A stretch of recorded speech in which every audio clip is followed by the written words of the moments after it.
On the green, we sway with a beer in hand every day. From the tee to the hole, we're just trying to keep control. We're barely out of bounds, drinking and golfing around. A toast to the fairway we raise, for the love of the game and the haze. A swing and a miss, oh what a sight.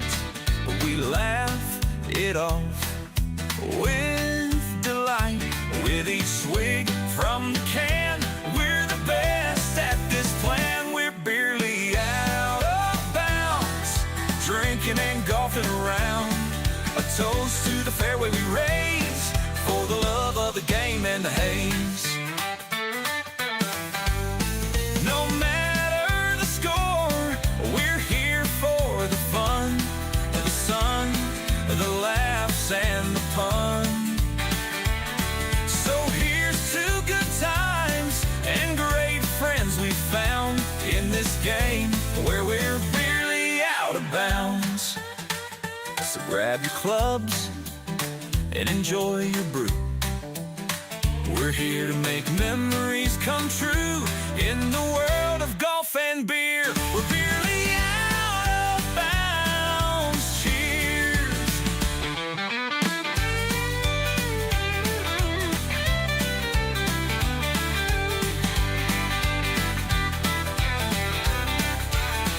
We're barely out of bounds, drinking and golfing around. A toast to the fairway. And welcome back to another episode of Barely Out of Bounds. It's your boy Rico Daddy Slick here. How did your crew not get out there? They're playing off! On the green, we sway with a beer in hand every day. From the tee to the hole, we're just trying to keep control. We're barely out of bounds, drinking and golfing around. A toast to the fairway we raise, for the love of the game and the haze. For the love of the game and the haze. I don't know if it's about it this class. I don't know.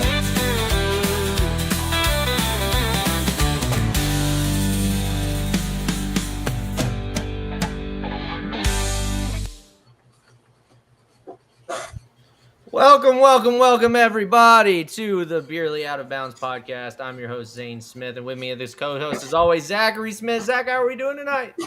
Hello everyone, Zachary could not make it today, so it is me, Bjorn Swartzer, here to talk about golf with you this evening. And I am that dude, because I am him. I am him. He is me. Yeah, all right. Well, Zach, we've got a little bit to talk about after the Open Championship. I see we're both growing the facial hair out a bit. Is that something you're intentionally trying to do, or Yes. trying to copy me, or what's Copy going you. on? Yeah, I think you're trying to copy me a little bit here. Why would I ever want to be more like you? I think we all know the answer. Well, if you will ignore the doggy pads behind me, we've got to go on to talk about the Open Championship. Zach, were you able to watch the Open at all? I watched some of it. I didn't watch, I think I watched 3 shots today. in total. Yeah, same here. I watched a lot of highlights. That was pretty much it. I did have it on while I was cleaning the apartment a little bit today. Here I just got back from a PGA seminar in Frisco, Texas at PGA HQ. It was an amazing time, by the way. We'll get into that, kind of what I saw, what it was like, all that jazz, because I'm sure you're interested to know because you're also in the program. So we're going to talk about that a little bit.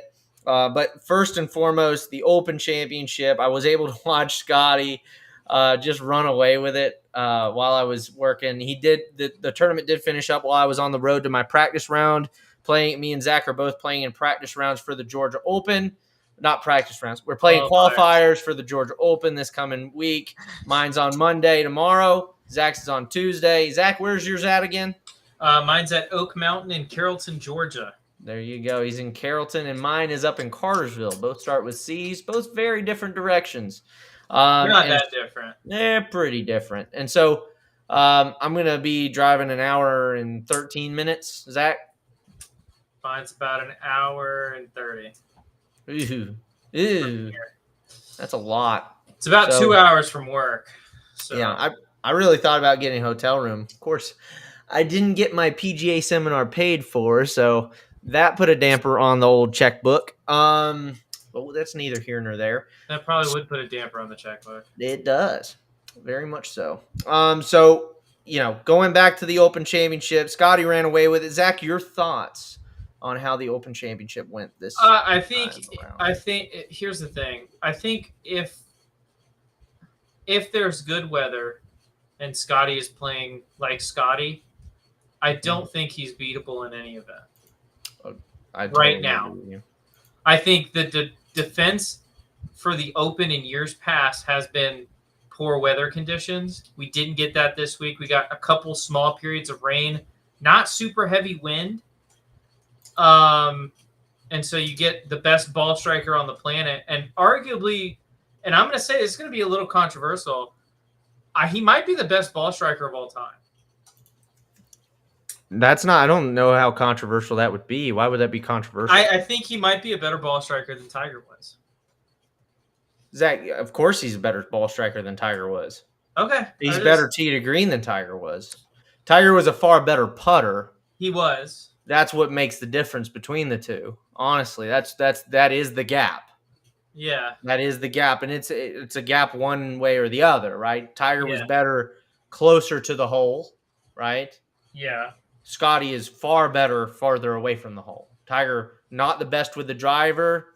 Scotty tends to keep the ball in play a lot of the time, and ball striking is his strong suit. So both very different playing styles, both get to the same place.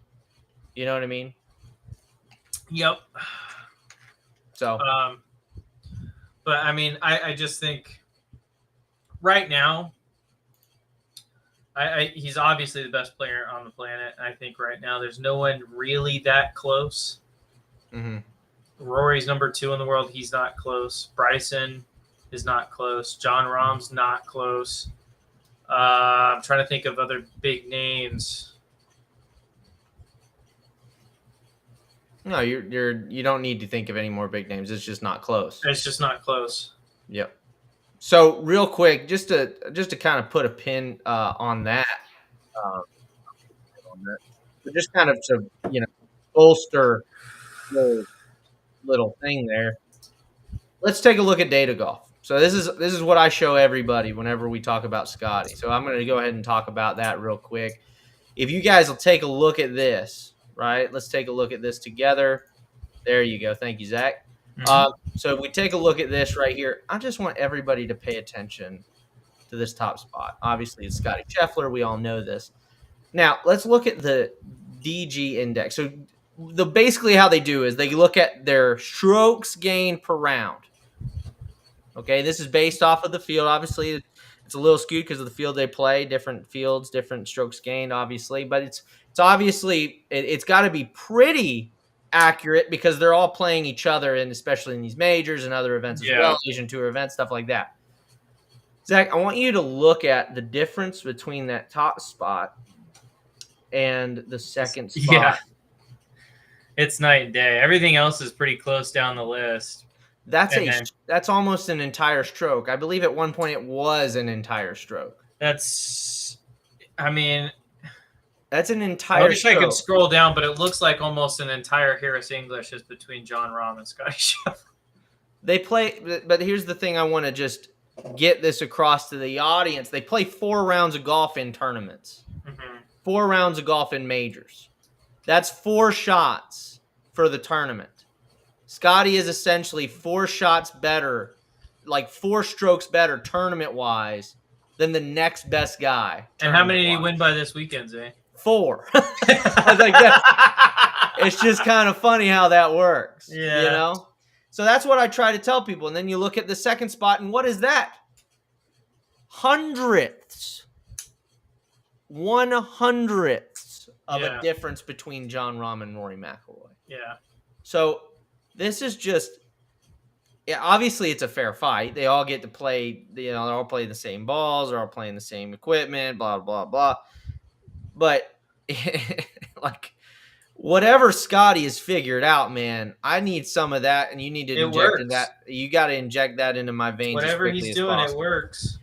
I think a lot of it has to do with just how stable, and that I'm not the first one to say this by any means. Tiger had an interview where he basically said the same thing, and it's that club face is so damn stable through impact, and he can work the ball both ways. Yeah. At will. Mm-hmm. Most golfers cannot do that. Yeah. Not most. Sorry, humans cannot do that. You know what I mean? Yeah. Now, it's getting eerie how crazy this is. And just to show this, let's go ahead and bring up this graphic here real quick if I can.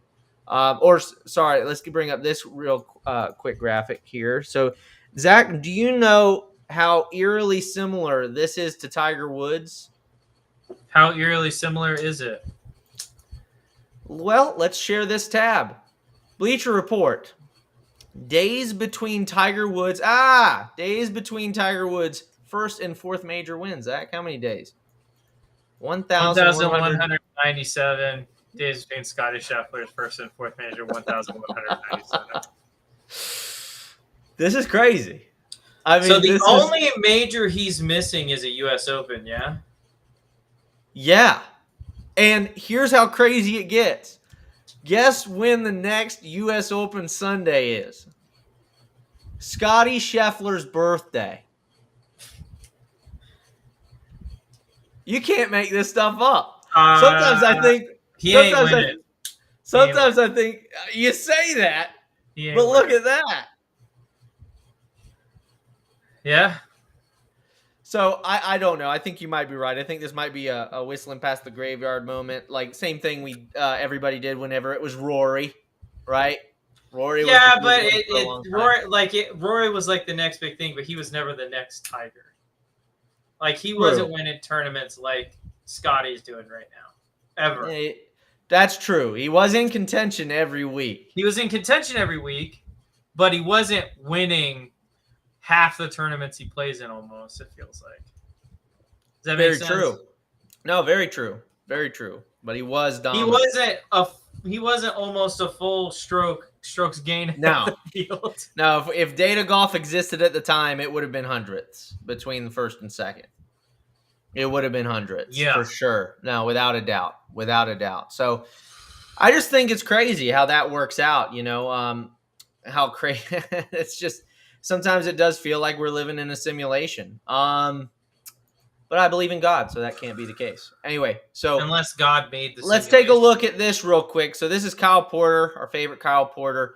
Not favorite Kyle Porter. This is pretty crazy. Him. There's a lot more people I hate more than Kyle. He has a lot of good tweets. He has a lot of good tweets. Ones. Yeah, I agree. No, there's nothing wrong with Kyle. Some of his takes are crap from time to time, but Scotty from 2022 to 2025, 81 events, 20 wins. Obviously, they've got a bigger calendar now. Yeah. 20 wins, 4 majors, 2 players, and 2.8 strokes gained per round. Tiger from 2002 to 2005, 79 events, 18 wins, 4 majors, 0 players, 2.8 strokes gained. His next tweet's even better. I see people are extremely angry about this, and they're probably right. I for sure should have noted somewhere in there that Scotty did it against better competition as well. That is 100% accurate. I just believe like, you know why people are angry is because it's like Scotty's not as good as Tiger was in his prime, and it's like I don't think you realize how good Scotty is. You don't because and Tiger said so himself. We're gonna try to find the interview later in the pod. Well, his former caddy said, like, I never thought I'd see someone as good as Tiger, and watching Scotty's pretty damn close. Yeah. Well, even Tiger said, he's like, whenever he putts well, he wins. Sorry, whenever he putts great, he dominates, meaning he runs away. Whenever he putts well, he wins.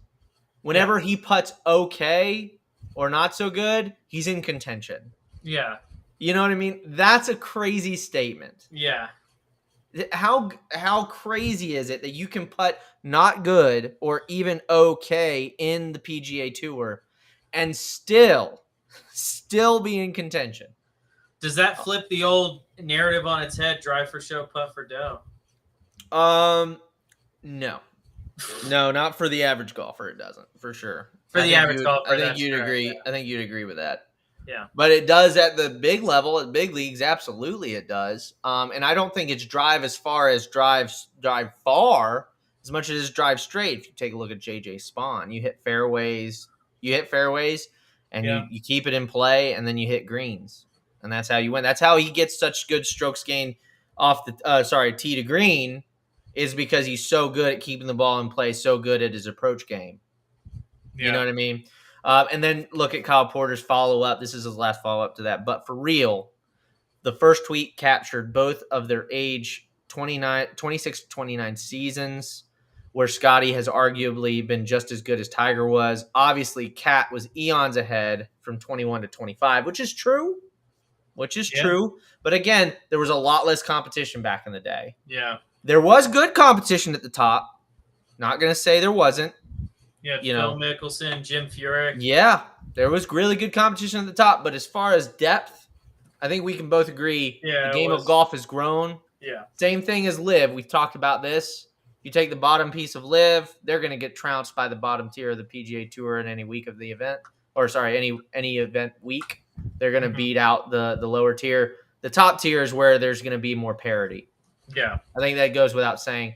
But 30 to 40 could be pretty fascinating. I agree, because obviously nowadays, especially with how healthy Scotty's been, longevity is going to be a lot longer. It's going to be like Federer, with tennis, I think.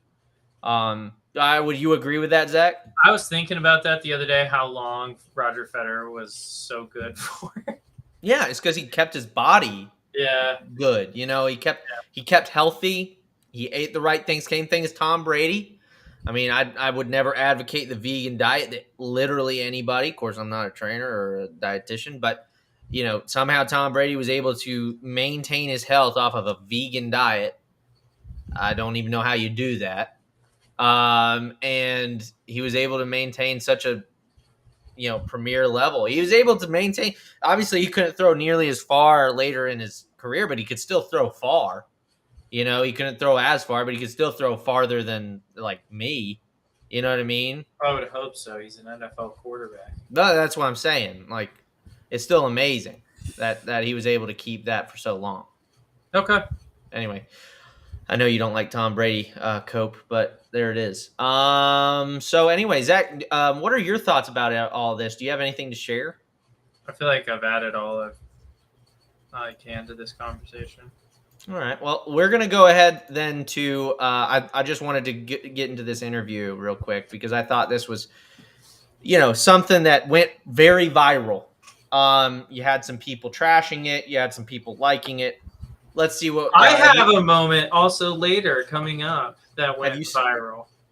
Have you seen this? I have. Okay. Well, let's go ahead and watch it together with the audience. We can pause throughout, talk about it. I think it's kind of funny. I think I think I said something after the Byron this year about it feels like you work your whole life to celebrate winning a tournament for a few minutes. It only lasts a few minutes, that kind of euphoric feeling. And to win the Byron Nelson Championship at home, I literally worked my entire life to become good at golf, to have an opportunity to win that tournament. And you win it, you celebrate, you get to hug my family, my sister's there. It's such an amazing moment. And then it's like, okay, now what are we going to eat for dinner? Life goes on. Is it great to be able to win tournaments and to accomplish the things I have in the game of golf? Yeah. I mean, it brings tears to my eyes just to think about, because it's literally worked my entire life to become good at this sport, and to have that kind of sense of accomplishment, I think is a pretty cool feeling. To get to live out your dreams is very special. But at the end of the day, it's like, I'm not out here to inspire the next generation of golfers. I'm not here to inspire somebody else to be the best player in the world, because what's the point? This is not a fulfilling life. It's fulfilling from the sense of accomplishment, but it's not fulfilling from a sense of the deepest, places of your heart. There's a lot of people that make it to what they thought was going to fulfill them in life, and then you get there and all of a sudden you get to number one in the world, and then they're like, what's the point? And I really do believe that, because what is the point? You're like, why do I want to win this tournament so bad? That's something that I wrestle with on a daily basis. It's like showing up at the Masters every year. It's like, why do I want to win this golf tournament so badly? Why do I want to win the Open Championship so badly? I don't know, because if I win, it's going to be awesome for about 2 minutes. And then we're going to get to the next week, and it's going to be like, hey, you won 2 majors this year. How important is it for you to win the FedEx Cup playoffs? And it's just like, we're back here again, So we really do. We work so hard for such little moments, and, I'm kind of a sicko. I love putting in the work. I love being able to practice. I love getting out to live out my dreams. But at the end of the day, sometimes I just don't understand the point, because I don't know if I'm making any sense or not, but am I not? So a lot, we're going to finish the clip here in a second, but just to pause it right there, a lot of people cut that and then kind of threw him shade, saying like, well, then why are you out there then? Or why are you playing? I don't know if you saw these people on X or whatnot. I mean, I've started to realize that Twitter is just full of people. Jealous people. Yeah. That just want to bring a man down. And you know what? There's a place for that. It's just not for me. I'll still be on Twitter. Follow me at Bjorn Schwartzer. Yeah, follow me at Bjorn Schwartzer. No, you can follow me at Beerly Zach on Twitter. Mm-hmm. And just it's all positivity there. But yeah, Twitter is I'd never noticed how negative a place Twitter was until very recently. Really? Yeah. It took you I thought recently? Max Homa, oh, what a crybaby, left Twitter because it's full of toxic people. And then the reaction to this and the reaction to another story we're going to talk about a little bit has just been so overblown and crazy. Yeah, I agree. Like to me, all he is saying is, I don't do what I do to win golf tournaments. Does that make sense? No, I think he does want to do golf. I think he does want to win golf. So let me be very specific. Why does he want to win golf tournaments? What fulfills him, Zane? His family. His family. And if he can play golf and put a lot of food on the table for his family by winning golf tournaments, is he going to do that? Put in the work and do that? Yeah, probably. Yeah. And I think all he's saying is that the trophies and the media and the fame and all that, that's not really what wakes him up in the morning. Sure. He doesn't wake up in the morning and be like, I can't wait to win the Open Championship. This is just all I'm here for. I just love the Open Championship. I'm going to win it by 4 shots. It's going to be awesome. And it was awesome. But he doesn't do it to win. Does that make sense? He does. Well, let me be more specific. I think you're kind of you're not seeing the forest through the trees. That's what I think. I think you're so close. Okay, Zane, explain it in better words then. No, I think he absolutely wants to win golf tournaments. I think he wants to win majors. I think he wants to legacy. Yes. I think what he's saying is, at the end of the day, golf tournaments are kind of stupid. I was talking to Dad about this today. I said we were talking about how crazy it is, this whole 1147 or whatever days since the first and fourth majors, and how it's all a simulation. It seems so crazy that this is real life, and I was talking. I was like, man, maybe God does like golf or something. And then I was like, you know what? Probably not. I said, you probably God's got probably other things to deal with. I'm probably gonna get up to there, and God's gonna be like, yeah, I don't like golf very much, Zane. I'm kind of dealing with drought in Africa, and kind of dealing with these guys over here not be able to get food. Probably the murder going on in Somalia. I'm more worried about that kind of thing, dude. And so there's something to that, right? There's something to the fact that all this, all of this, pomp and France, doesn't matter in the end of the day. At the end of the day, what matters is, is that the word? I don't know. I was trying to use that phrase and I don't even know if I said it right. Go ahead. Tell me what it is. So bad. That's so bad. I don't know. What was It's it? pomp and circumstance.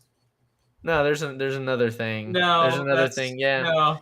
Yeah, there's another thing. You in the chat. You tell me if I'm you tell me what I really meant to say. You tell me what I really meant to say. But the point is that even though it's fun, even though he loves what he does, it's not at the end of the day what truly matters in life. What truly matters, I think you're right. I think it is pomp circumstance. I know it's pomp and circumstance. I was just like, so pomp and France. It took me a couple seconds. Like, what is that's how you say it in French. Just pomp and That's how you say it in Bjorn's language. So anyway, Bjorn says pomp and France. But anyway, and so it's the same God. thing with this podcast. Like, Zach, it's the same thing with this podcast. At the end of the day, does this podcast really matter? Well, Zane, with attitudes like that, where would that get us? That's what you would think from all those comments on Twitter. But at the end of the day, we just do this because we like doing it. Like, if it were to turn money one day, if it were to turn a profit, that'd be awesome. That's kind of the same way I think about my YouTube channel. But it's do this, if it takes off, awesome. Yeah, but I do this because I enjoy it. I work at my golf club because I enjoy doing it. Honestly, and this is something that I've wrestled with when things aren't going too well. It's like, do I change career paths?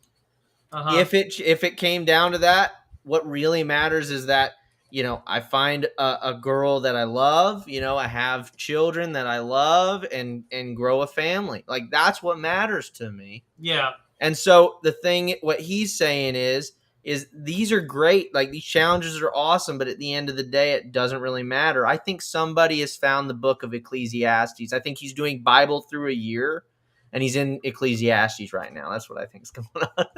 I think he's doing Bible in a year, and he's in the book of Ecclesiastes. That's what I think is going on. That would make sense, though, if you really think about it. Like, this is July. If you go halfway through the book, you're in Psalms, you're in Proverbs, you're in Ecclesiastes. So could be he just read through it. I don't know. Zach. So anyway, let's go ahead and finish up this thing real quick. And we'll move on. Just one of those deals. I love the challenge. I love being able to play this game for a living. It's one of the greatest joys of my life. But does it fill the deepest wants and desires of my heart? Absolutely not. I love playing golf. I love being able to compete. I love living out my dreams. I love being a father. I love being able to take care of my son. I love being able to provide for my family out here playing golf. And, every day when I wake up early to go put in the work, my wife thanks me for going out and working so hard.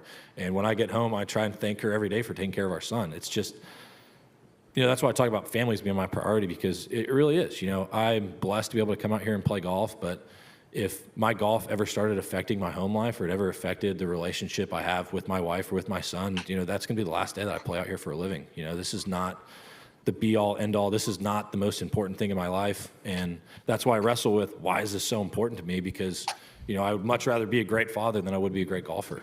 That at the end of the day, that's what's more important to me. Amen to that. It sucks.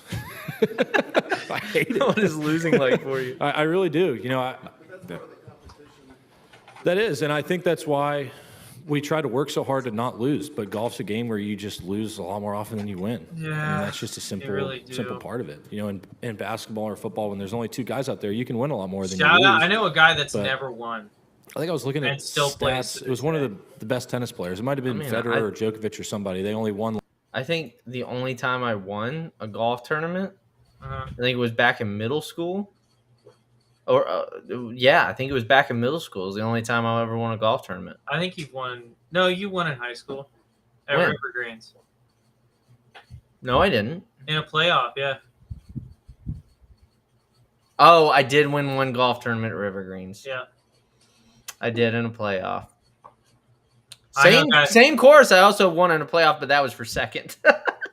Same course. I won in a playoff, but that was for second to go to region. I know a guy that's literally never won before. Yeah, I mean, winning is hard, dude. Like I haven't won since high school, obviously, His name is. and Zach. I even forgot about it. You know, I it's like literally have never won before. I don't it's even know what I'm hard. doing. Winning is hard. Winning in our sport is so. And you damn know difficult. what? The closest I've come is as a professional. Isn't that wild? It really is. The closest I've come to winning is as a professional. Well, I guess technically I was in a playoff, Mm-hmm. but like in like middle school, I was in a playoff at what's that course in Lakeland? I can't remember. I was in a playoff. Cleveland Heights, No, it was a nicer course. Grasslands. Oh, you were in Grasslands. It was Grasslands, that's what it was. It was I remember against John Michael Coltis and Mhm. I think his name was Gesselbrecht or something like that. Yeah, I think I remember him. They both beat me. Yeah, John Michael turned out to be really good. Now he works for the PGA Tour. Yep. Fun fact. Anyway, he won his Q school, and he didn't go did. pro. I'm amazed he didn't chase it a little bit longer. Yeah, maybe he was like, Maybe that's a he lot did, of work. He did get married early, you know, and so he probably Yeah. wanted to grow a family. Makes sense. Makes sense. Yeah. A lot of these guys out here, no shade on them at all. Love them to death, but a lot of the guys out here playing at Georgia or ex-Georgia Tech players trying to make it, Mondays, Q school, stuff like that. They don't really have time to grow a family or, get hitched. So Yeah. anyway, let's just keep going a little bit Well, my longer. 48% computer of their just told points or me it's something like that. extremely humid. I Thanks, mean, computer. playing I professional didn't know. sports is a really weird thing to do. Like it really is, just because we put in so much effort. We work so hard for something that's so fleeting. I mean, it really is. Like the feeling of winning just doesn't last that long. This is You know, great. I love this part too. when I sit back at the end of the year and I kind of try to reflect on things, like having that sense of accomplishment from winning the Masters tournament, from winning the PGA Championship, I have a deep sense of gratitude and appreciation for it. But it's just hard to explain how it just doesn't satisfy, is how I would describe it. It's an unsatisfying venture. And so I guess what I'm trying to say is this is not the place to look for your satisfaction. This is something that's where you can have a great appreciation for and a great a great amount of thankfulness for being able to do this. And like I said, it's literally one of the most fun things that I can do in my entire life. I love being able to come out here and play golf and compete, but at the end of the day, it's just not what satisfies me.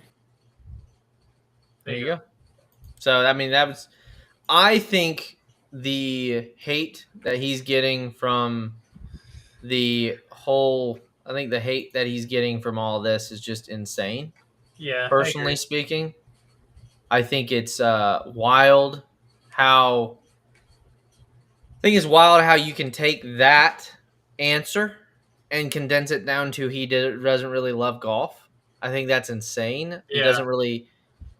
The important thing here is that this is the way you should live life in general. This is the way CEOs live their life. Well, the ones that are good people, the moral ones.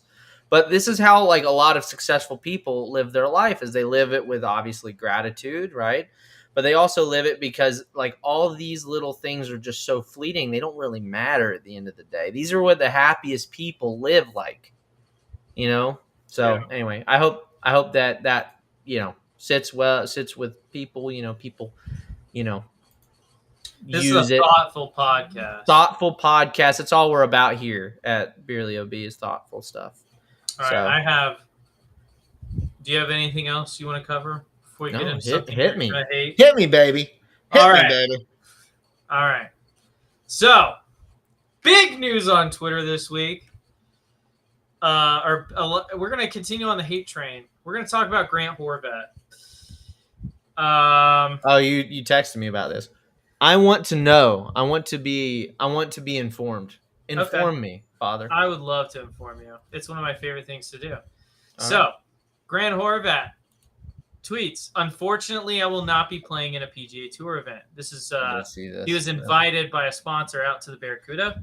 I did see this. The rules and regulations around PGA Tour tournament play will not allow us to film. The only reason I was in the position to receive an invitation like this is because of YouTube and you all watching the videos. So if I'm going to play, we want to film it. I'm hopeful that this won't always be the case, and I would be honored to play in a PGA Tour event and bring you all along in the future. A huge thank you to the Barracuda for the invite and belief in YouTube golf. That's a pretty measured response, I would say. Zan, what do you think? 100%. Very respectful. I don't see how you can take that any other way than like he asked to do something. He thought it would happen because of the position he's in. And the reason he was invited. And the reason he's invited. You want coverage, you want exposure. Let's be honest. How is this not a win-win? Yeah. Anyway. That's my opinion as well. Some people had some other opinions, so we're just going to go directly below this tweet. Brian Kirshner, who is he? Well, he is from Inside Sports Net. Dude, people want to see how you stack up. Not everything has to be for numbers on YouTube. Just play some golf, man. Kip's Bay Guy. Who the fuck? Why are we looking at no-namers? Like these are, I get they have, like, are they people? Hold on.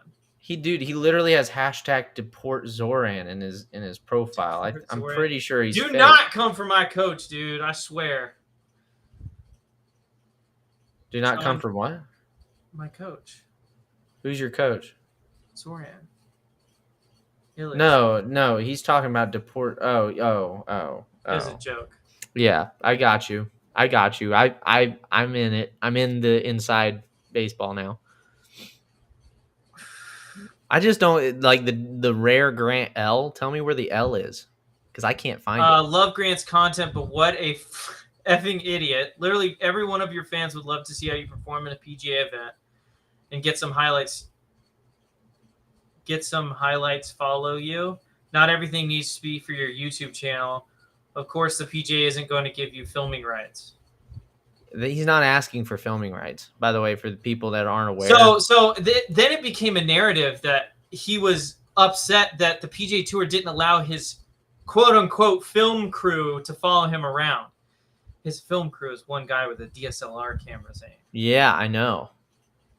Yeah, he just wants one camera on him. Yeah, one camera on him, which he just wants allow before. He literally wants. You know what he wants the whole time is he wants to have that back and forth with the camera, which is I thought what the PGA Tour and DP World Tour wanted this whole time.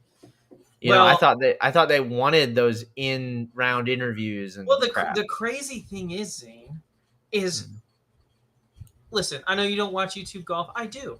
I know that the Bryan brothers have done this repeatedly and filmed either on a phone or on a camera.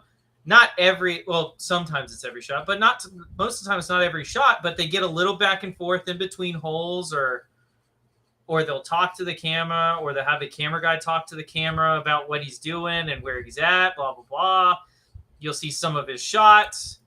And I've seen them do this. In fact, they just did it at the BMW in Germany for the DP World Tour. They just did it, Zane. I'm sure. So the fact that they didn't allow him to film, one, is kind of crazy considering he's invited to the event because he's got this really popular YouTube channel. It would grow the event more likely than not to have him there and filming. Mm-hmm. And it would help out the sponsor who invited him. I assume it would be Barracuda. Yeah, absolutely. Because guess who gets the premium sponsor line in that video? Probably the people that invite him to the event. Yeah. But there was so many people. I mean, you could go down. You thought they'd let you walk around with a selfie stick while playing. No, that's not what it is, but okay. Stop your shit. It's an honor to be invited. Go out and compete. You have no idea. I have no idea you are, but you, my friend, are an effing loser. Like I don't get these people. Like, and I listen. You know, White Knight. I don't think it has anything to do with how he plays. We know his level of play.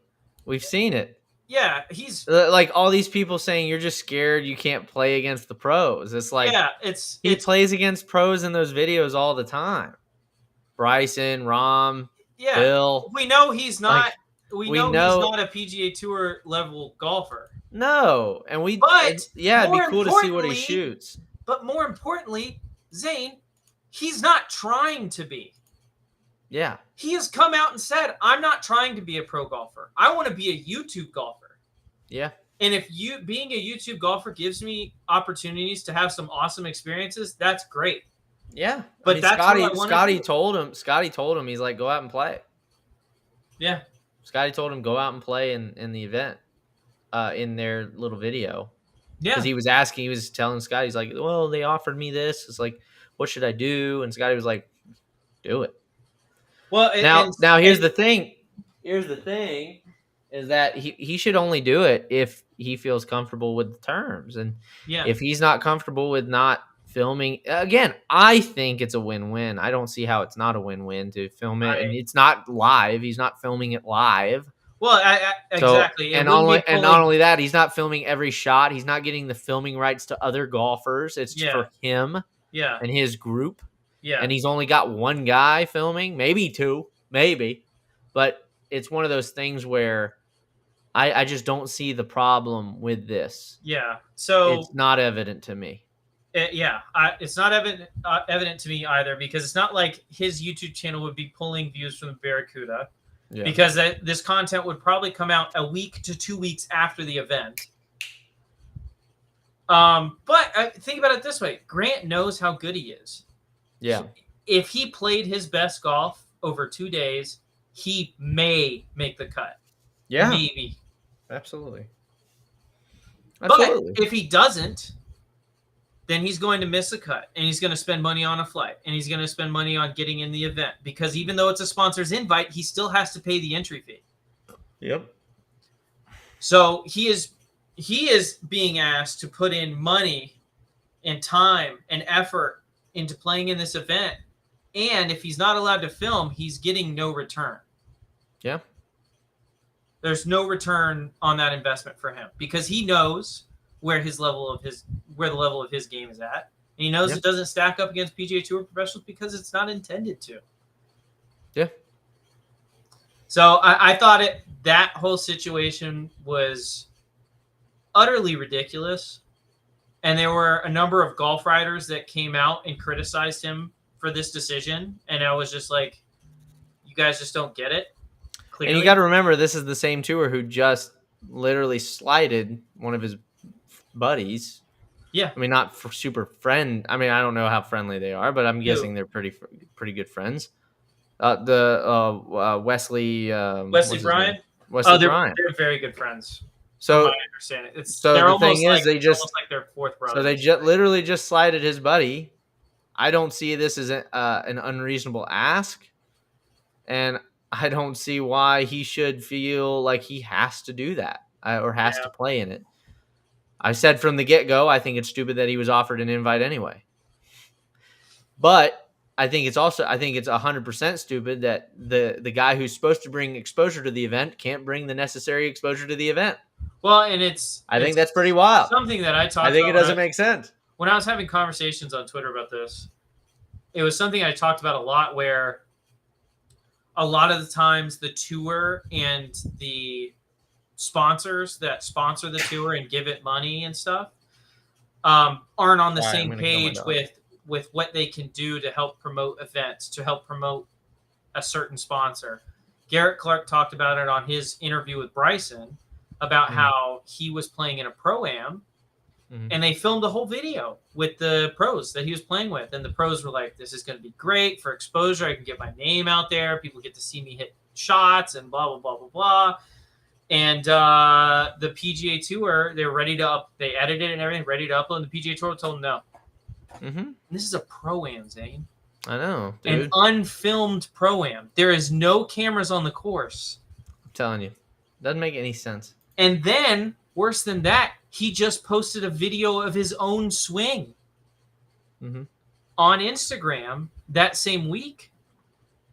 And within 15 minutes, he got an email from the PGA Tour telling him to take it down. The sponsor's upset because they're hoping that he promotes the event.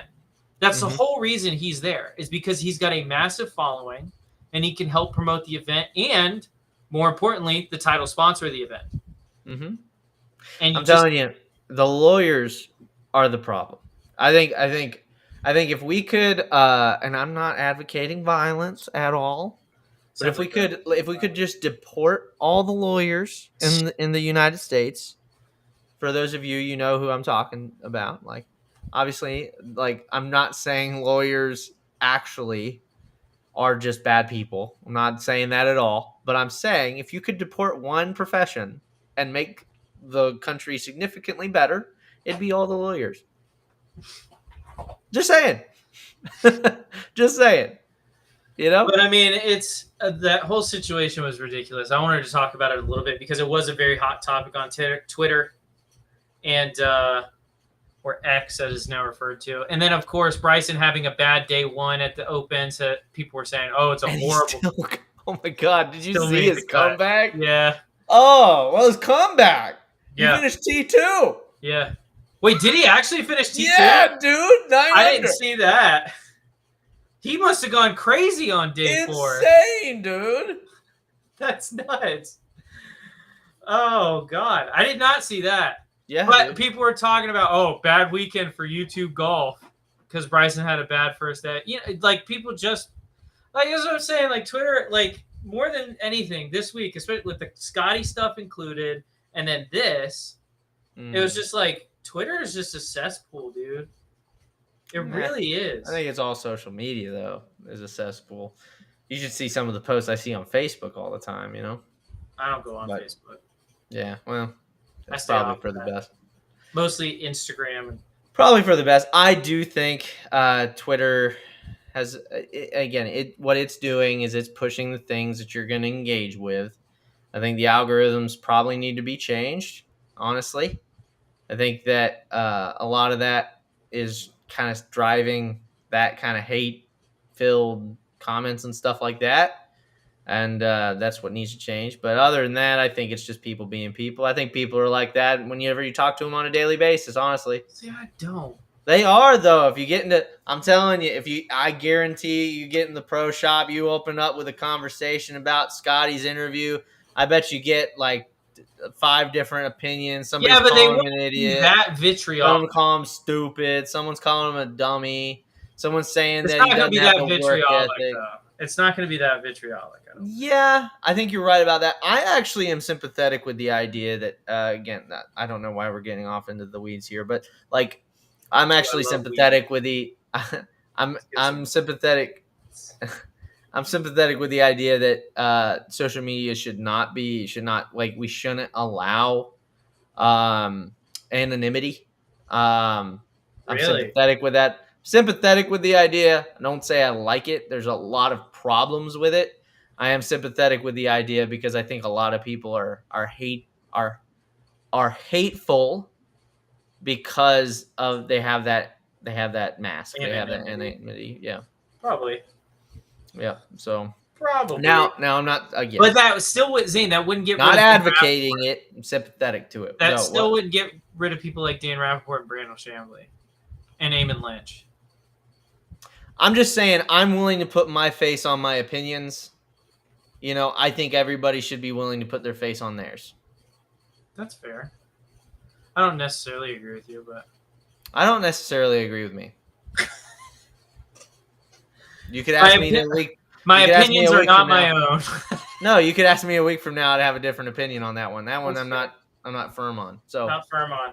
All right, so last topic of the show, Zane.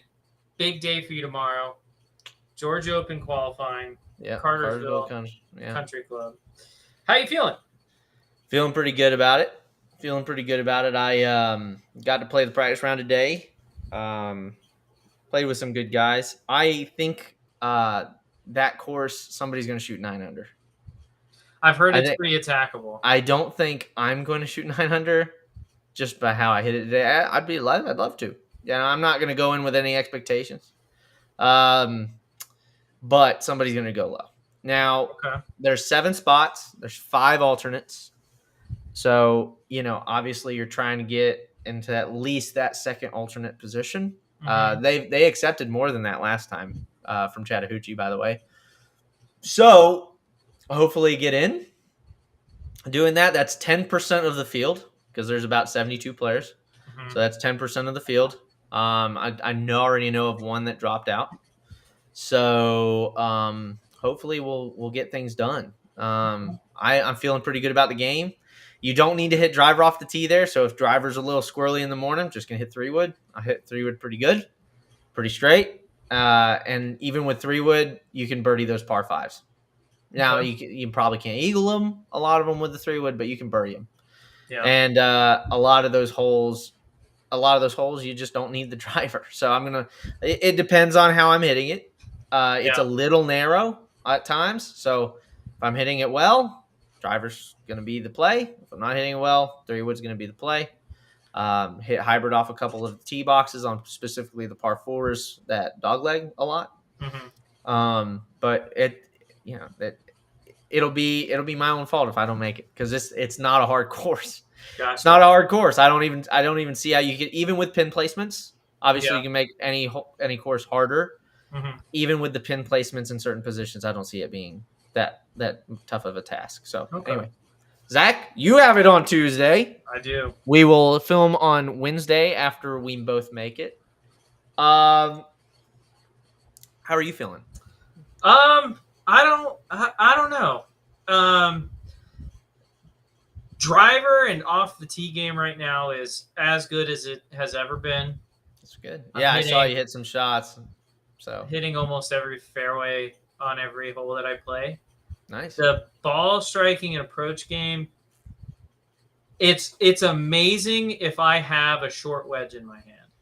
Like if I'm inside 125, it's Mhm. incredible. Nice. The problem is if it's outside 125.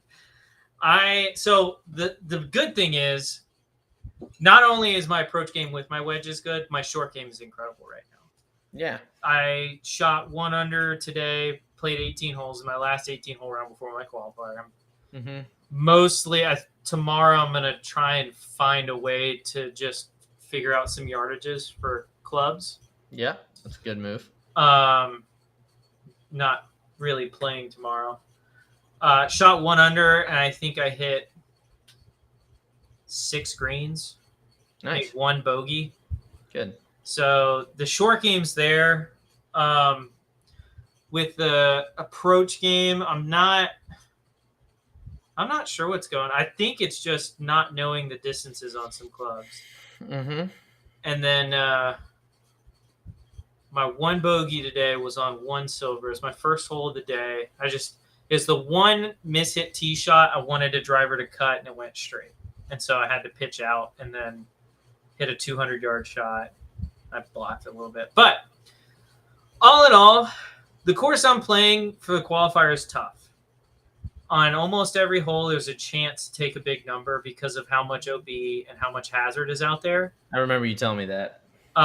But if you're striking it well and if you're hitting fairways, it is relatively scoreable dependent upon the green's condition. Because if they're like they were during my practice round last week, I can't see anyone. I can't imagine anyone going crazy low on that course. Because when I played it, they had double cut and rolled, and they were firm, like really firm. Like even with a wedge into the green, they were taking a big first hop. So it's tough for me to imagine anyone going crazy low with greens like that, just because you can't putt super aggressively. Yeah. I think that there will be a 4 under. Again, that's all dependent on green condition. But I think that there's a good chance at a 4 under. I'm the last tee time off, so the good news with that is that I can kind of get an idea of, what I'm going to need to do going in. Because that first group should be done with their front 9. And half the field will be halfway done with the front 9. So I can kind of see how it's shaping up. Now, the back 9, in my opinion, is more scoreable than the front. What? Nothing. You're just. I mean, how long are you gonna go Listen, on? dude, I thought about this a lot. I'm just sharing my feelings and my thoughts. Oh my gosh, this is not your therapist. I'm not your therapist. I'm trying to explain my qualifier round. This means a lot to me, okay? It means a lot to me. Well, listen, Zane, I've never been there. You've been there, okay? I've never been there. Yeah, I don't know, but you talk about it for like 3-4 minutes straight. I don't know. This is pretty wild. No, I love the fact you're there, dude. I love it. You're that dude. Actually, you're born Schwartzer. You're not that dude. I'm that dude. But no, I'm super excited for you. I really hope we both make it. To sum it up, I'll sum it up. Thank you. 30 seconds or less, maybe. Game feels good. I feel like even if I'm not striking the ball well, come game time, my short game's good enough. I can save enough strokes around the green. Good. There you go. All right, that's good. That's awesome. Zach, just to wrap this up a little bit, just to tell you, you're going to love PGA HQ. PGA HQ is fantastic. I'd recommend anybody out there who's going through the program, obviously, you're going to love it. I mean, so get through level 1 as fast as humanly possible, get into level 2 and get to go out there to PGA HQ. Hopefully you're in a place that pays for it. But if you're not, it's industry standard. It's still well worth it. It's still well worth it. I told Zach I was not looking forward to it. I just wasn't. I didn't know what to think. Level 1 seemed like a joke to me. Sorry for those of you at PGA HQ. But to those of you at PGA HQ, it was fantastic. Had an amazing week. Learned from some great instructors, Richard Brown, Jim Gotti. I wish I had all their names on the top of my head. Raphael, Jim Endicott. Sorry, Jim Endicott. Eric Gatia, or whatever his last name is. He was really good. And then Raphael, Carol Rhodes, and then Raphael Floriani. He's a master professional. They were awesome all week long. They were fantastic.